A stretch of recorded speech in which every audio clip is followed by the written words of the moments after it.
For you.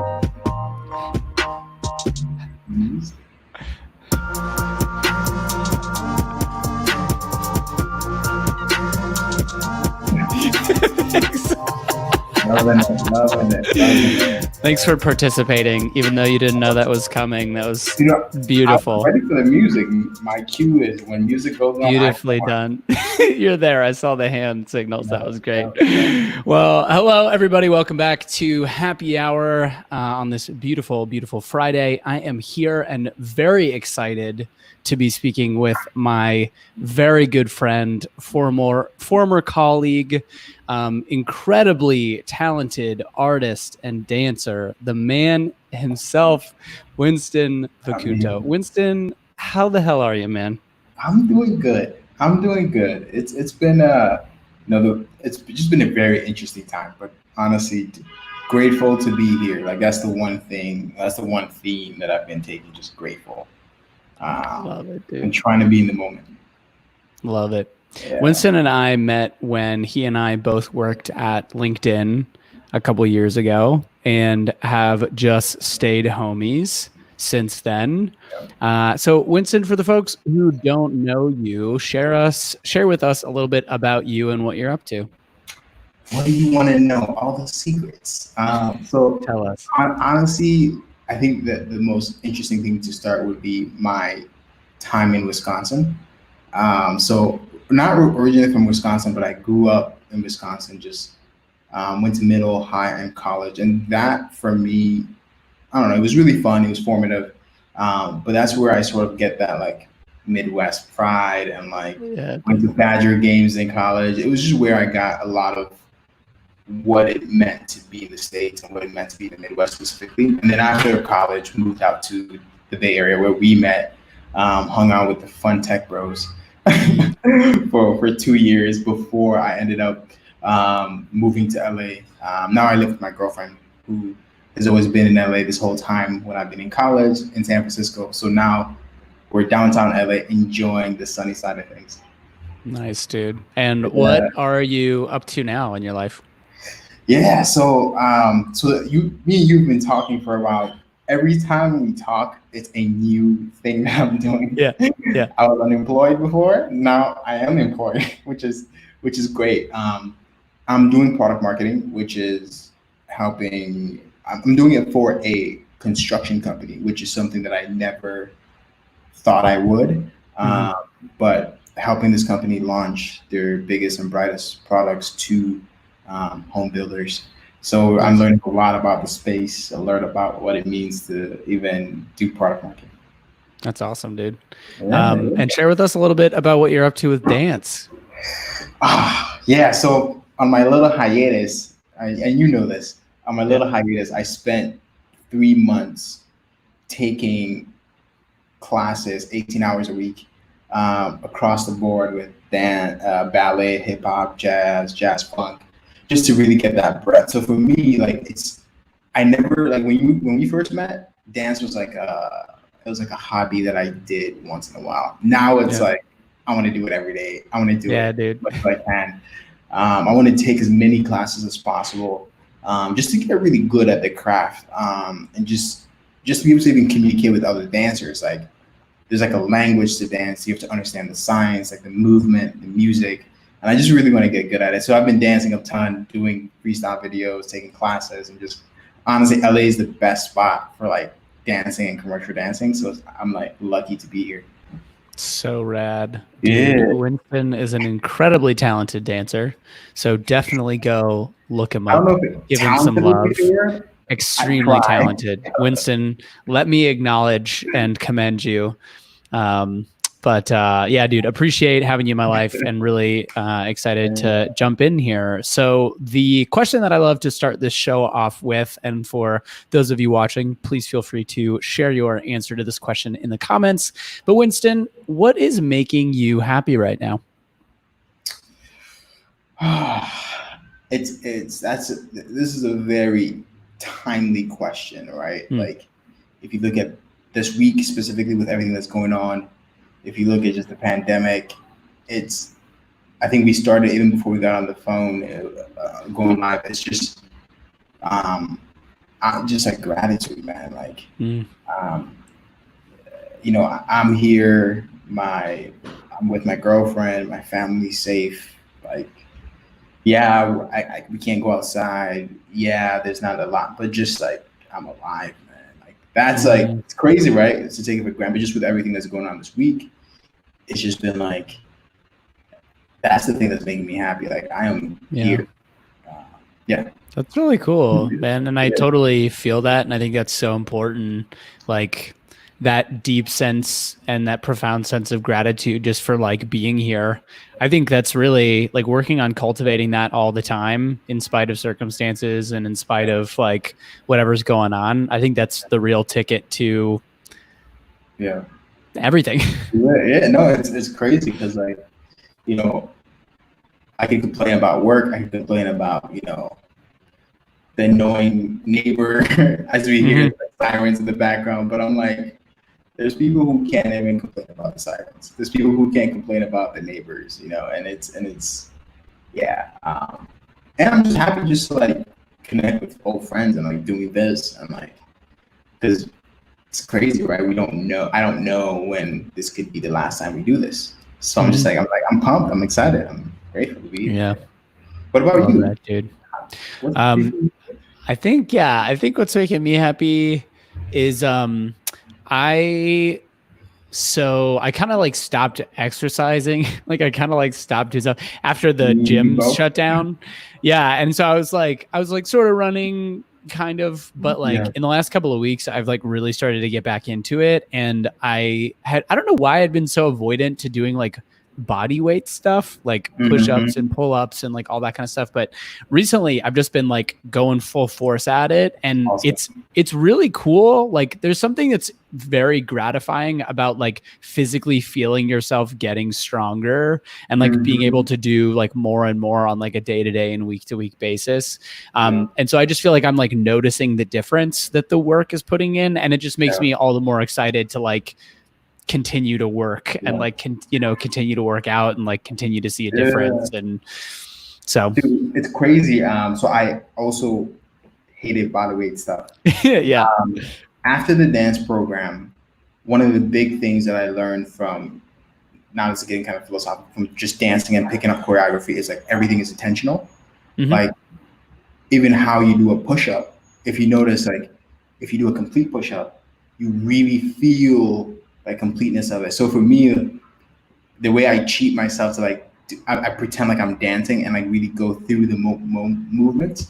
Even if I do like 10 push-ups, it's like, I may not have danced that day, but like in just doing that push-up, I know I have worked the same muscle that I would be if I was taking a class and just being more aware. So body weight stuff is really great for like, for me, just getting used to how my body moves and like.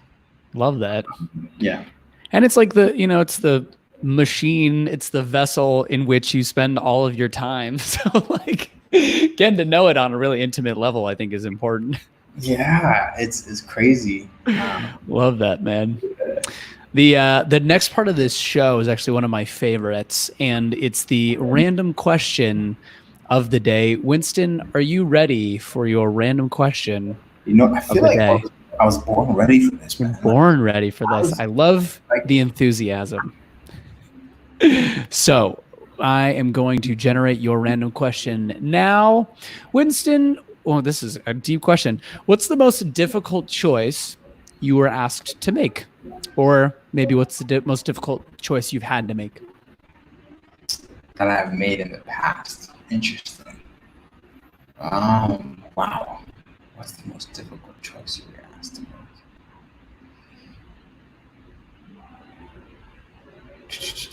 This is a tough one. Yeah, dude. Probably what I would say. What would I say? Go ahead. Go ahead. No, go ahead.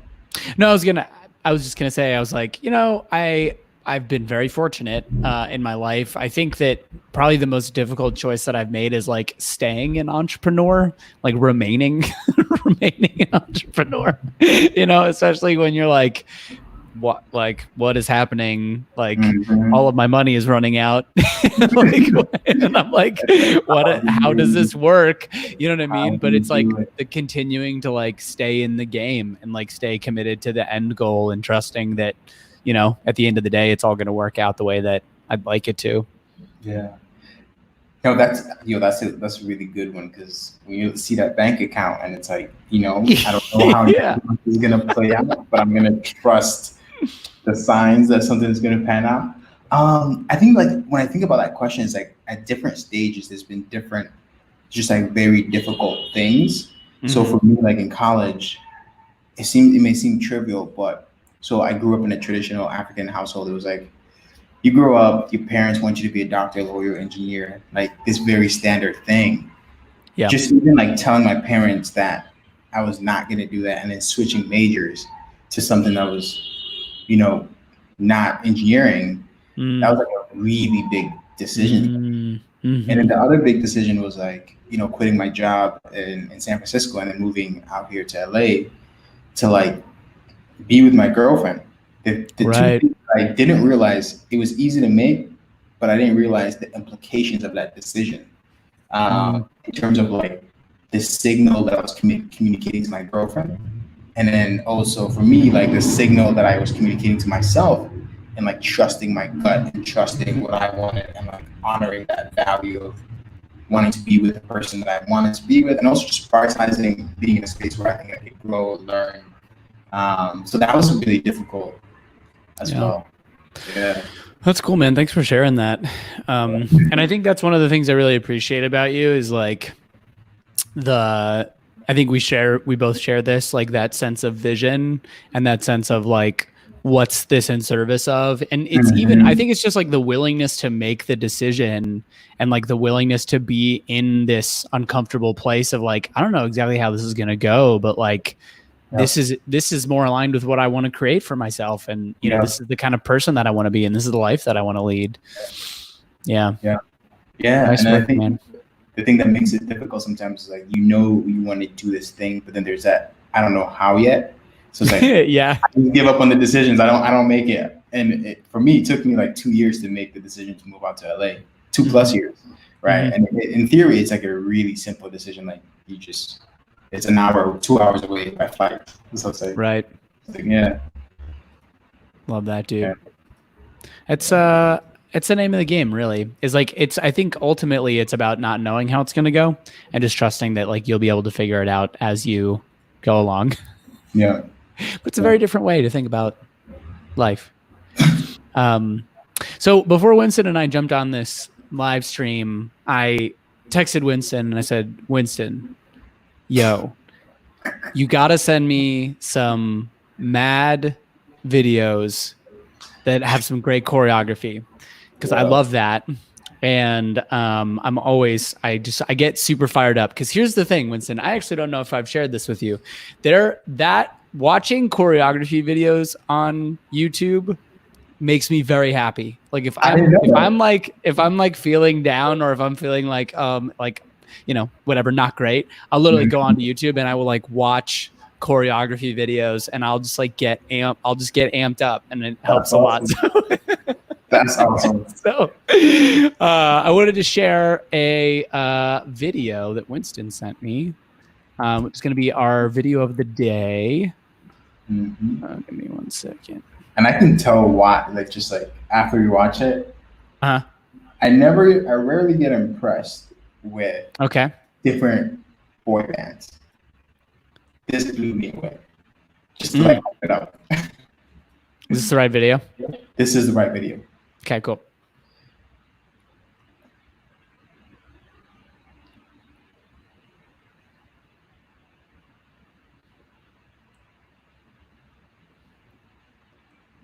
Very long video as well.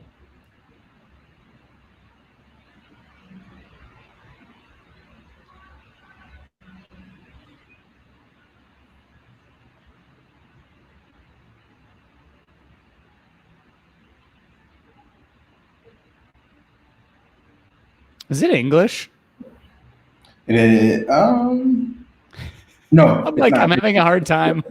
No, it's a Korean boy band. BTS. I think it's Korean. I think. Yes, it is.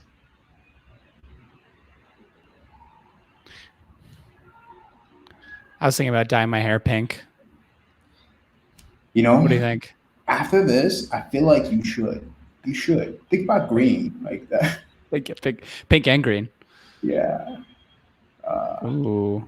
And the interesting thing to know as we watch this is these guys aren't dancers; they're traditional like singers. So for them to do this choreography, I was thoroughly impressed because like they are, you know, it's like they're singers, but they can. Yeah. This choreography is very difficult to do.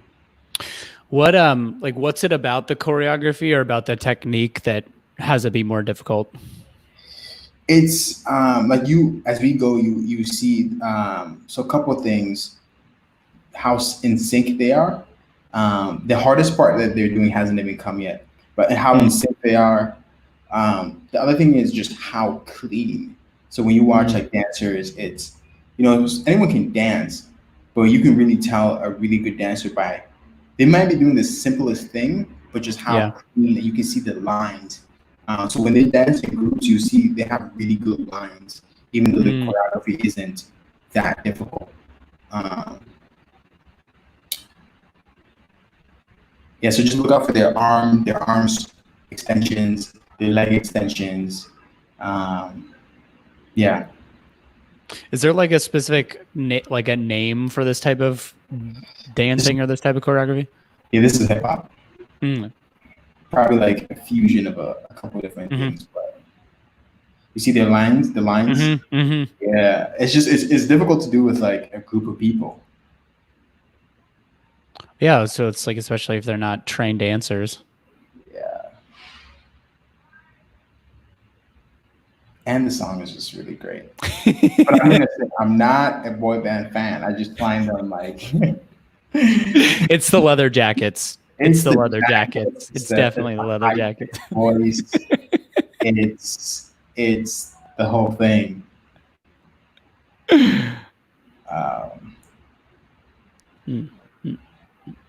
Exactly.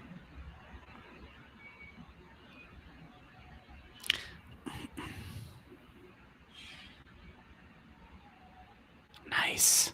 I'm gonna be watching that later. This is my favorite part right here. Like that step right there is incredible. Yeah, that was not easy. Again, they're not dancers, but I know that is incredibly difficult to do. They make it look very easy. They make it look very easy. Look at the lines. Look at the kicks. I was sold when I saw it, man.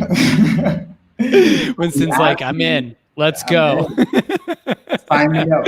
The music, the dancing, the jackets. We're in here. If only I could sing. If only I could sing. Yeah, thanks for sharing that, dude. So the next piece is it's a series of questions that I like to ask people. Some of them are the same, some of them are different, but it's just some intimate questions to get to know you, just a little bit more about you, who you are as a person. So Winston, my first question for you is, how many pillows do you sleep with? One pillow. Have you? This is actually so interesting because I've asked this question to a lot of people, and you are the first person who has told me that they only sleep with one pillow. You know, so sometimes I don't even use pillows, and here's why. Let me explain to you why. Okay. My girlfriend. So we have. First, she has a whole routine. She needs like 4 layers of blankets. We have like blankets underneath, on top of the comforter. And then we have blankets where we can sleep. We cover ourselves. It's a whole blanket situation. Yeah, the whole system. And then with pillows, she likes to take mine, and she likes to have a minimum of 2 to 3 pillows around her. So I end up with 1 at best. And then on a bad day, I might not have a pillow because it's taken.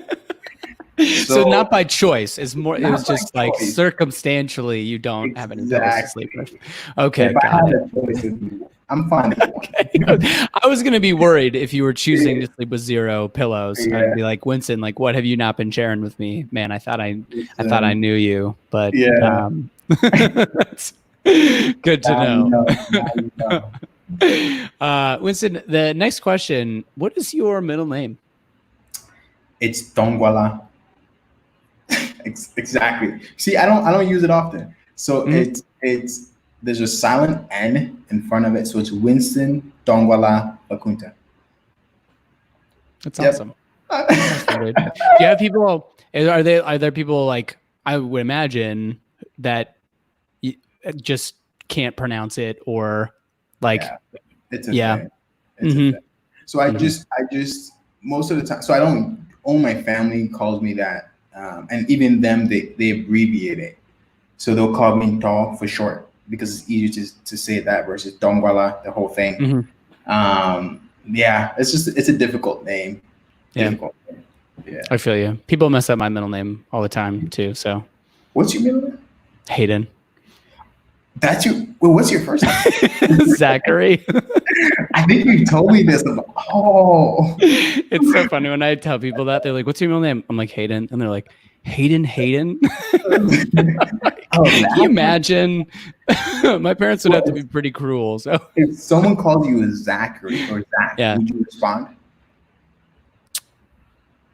Like, would you probably not. Okay. I could probably count on my hand the number of times someone has ever called me Zachary, and I'm pretty sure every time it was like a joke. Like they were like learned that was my first name, and they called. But my parents never call me that. Yeah, please. Whatever you want to call me, Winston. That's totally fine, man. So, Winston, the next question is: do you have any tattoos? I'd be curious what they would be, and if you don't, would you get one? So I don't have any tattoos, but I know exactly what I'm going to get if I were to ever cross that bridge. So when I was 17, I was struck by this ingenious idea. I want to get my whole left chest covered up with a lion. Now, it may seem, I'm like, do I really want a lion for the rest of my life on my chest? Yeah. No. But if I were to cross that bridge, it would definitely be a big left chest tattoo going across my arm of a lion. Dude, that would be so badass. That would just look so freaking badass. And I love that, like, that's the tattoo that you're like, if I was going to get one, like, it's not going to be some, like, ankle tattoo or, like, I'm, like, going to go, I'm going big. Because if you're going to do it, you may as well, right? Yeah. Your whole chest and a sleeve on the arm. It's going to be a whole thing. Dude, it's interesting. I have one. I just have one on my forearm. And it's so funny because now I'm like, oh, I want more. It's like once you like get the first one, then you're like, I want others. You have one? Yeah, I have one. It says joie de vivre. It's like, it means joy of life. But it was like, it was so funny because it was like right at the edge of my pain tolerance.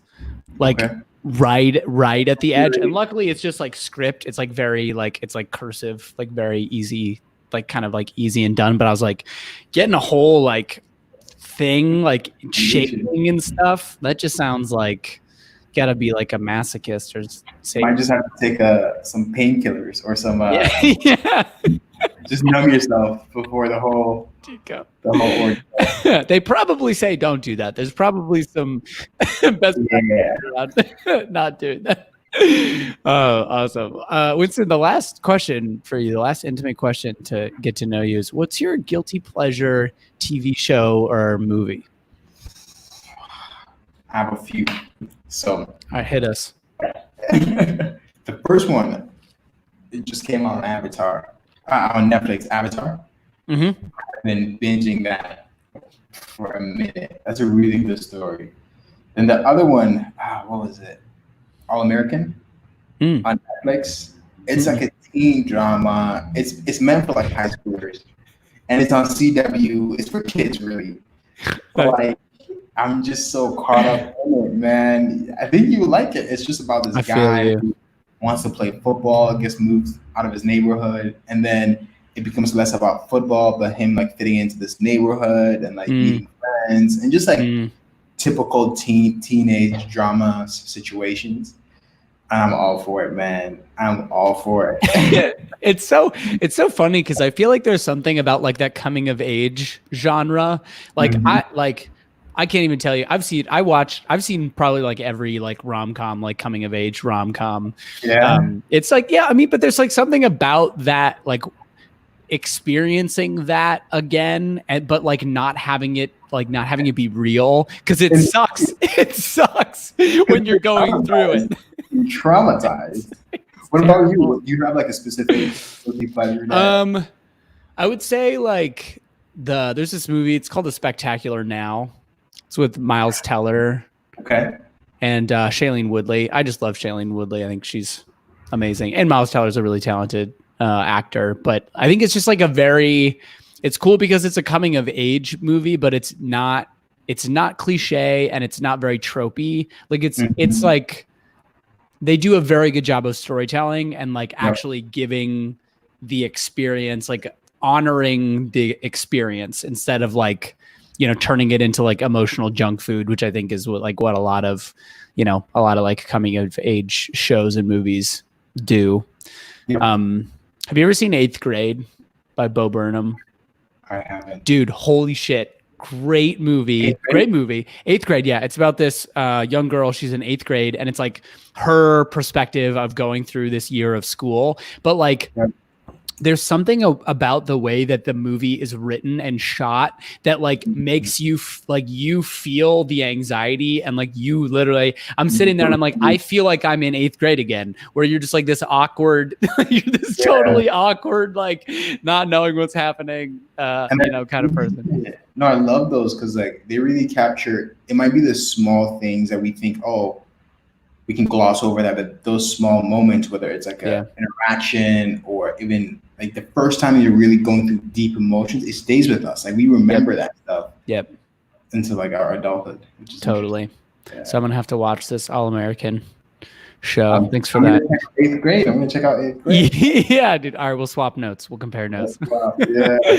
I love it. Well, Winston, the second to last part of this show is the quote of the day. And the quote of the day today is, "Fear is the cheapest room in the house, and I would like to see you living in better conditions," by Hafiz. I think that's how you pronounce it. Any thoughts, comments, reflections? Fear is the cheapest room in the house. I'd like to see you living in better conditions. Yeah.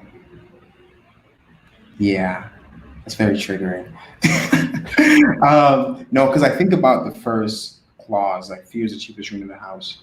I like that, but I think that's really broad.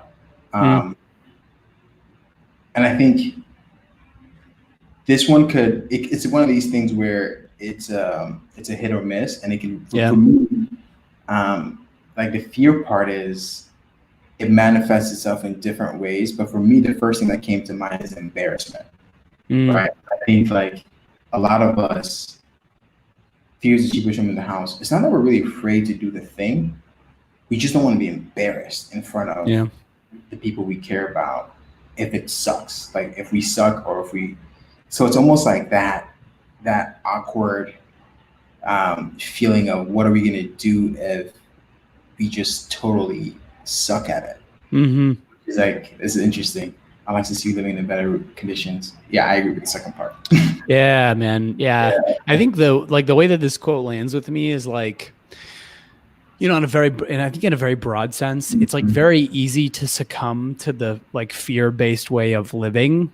And it makes sense. I think that like a lot of society, and I think a lot of like how things run and function right now is really rooted in fear and based in fear. And it's easy to succumb to that and like live life from that place.